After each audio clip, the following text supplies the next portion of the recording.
समर्पण Nirsa. Dhanbad. Report MD रहमत। जनप्रतिनिधि ईमानदारी से काम करें तो विकास होगा तेज। निरसा विधायक अरूप चटर्जी ने क्षेत्र के विकास, एलिवेटेड हाईवे परियोजना और शिक्षा जैसे महत्वपूर्ण मुद्दों पर अपनी बात रखते हुए कहा कि यदि सभी जनप्रतिनिधि अपने अपने क्षेत्रों में पूरी ईमानदारी और जिम्मेदारी के साथ कार्य करें तो विकास की रफ्तार और तेज होगी तथा जनता को उसका सीधा लाभ मिलेगा। एलिवेटेड हाईवे परियोजना पर बोलते हुए विधायक ने कहा कि निरसा क्षेत्र में अब तक आवश्यक अनुमति प्राप्त नहीं हुई है। वहीं गोविंदपुर क्षेत्र में चल रहे निर्माण कार्य को लेकर उन्होंने स्पष्ट किया कि सड़क निर्माण में उपयोग की जा रही सामग्री किसी निजी कंपनी की नहीं, बल्कि स्थानीय स्तर पर उपलब्ध सामग्री है, जिसे स्थानीय भाषा में सलिया या रॉड कहा जाता है।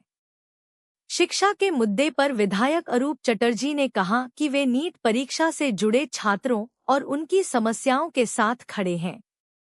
उन्होंने छात्र संगठनों द्वारा उठाई जा रही मांगों का समर्थन करते हुए कहा कि छात्रों के भविष्य से जुड़े मामलों का निष्पक्ष और पारदर्शी समाधान होना चाहिए।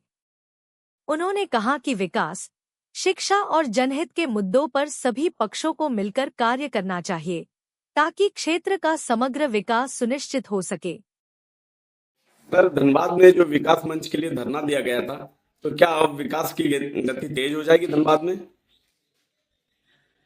देखिए, सारे जनप्रतिनिधि अगर अपने अपने तरीके से सारे चीजों को प्राथमिकता के आधार पर काम करें तो हम समझते हैं जो निश्चय ही होगा। और राजनीतिक विद्वेष, राजनीतिक जो दूरियां है, इन तमाम चीजों को खत्म करके आगे करता हो।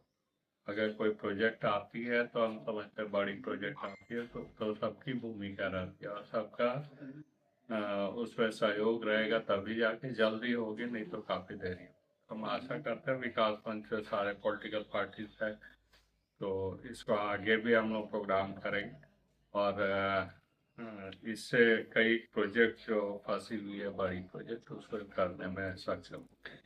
सर, एलिवेटेड हाईवे को लेकर के निरसा में काफी सारे पदयात्रा रखा गया और बहुत सारे ग्रामीण भी आए।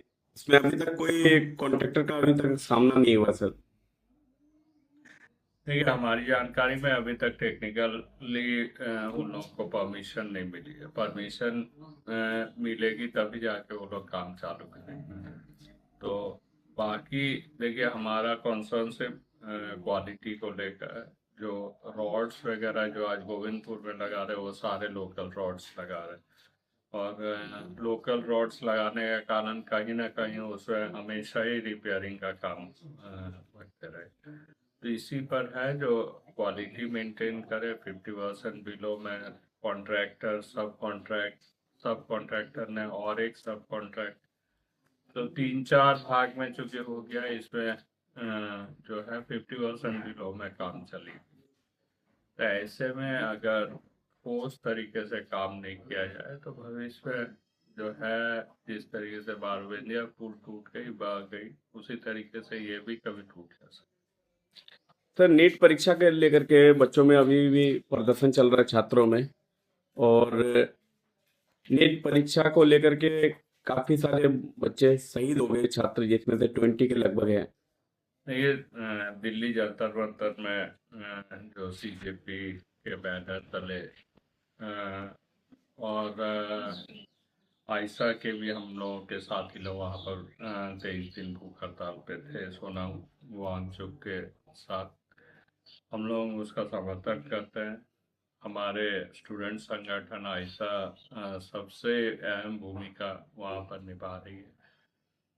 हमारी संगठन के तमाम साथी लोग भी इस लड़ाई में पूर्ण तरीके से, तो हम लोग इस लड़ाई को समर्थन करते हैं। स्टूडेंट्स की यंगर जनरेशन अगर सामने आए तो कोई भी व्यवस्था परिवर्तन करने में दिक्कत नहीं होती। आप लोगों ने JP आंदोलन में भी देखे होंगे जो स्टूडेंट से आगे बढ़कर इस लड़ाई को ले गए जिसमें पूरी देश की सत्ता परिवर्तन हो। तो अगर छात्र चाहे तो हम समझते हैं जो निश्चय ही पूरी सिस्टम में बदलाव आ सके। Thank you.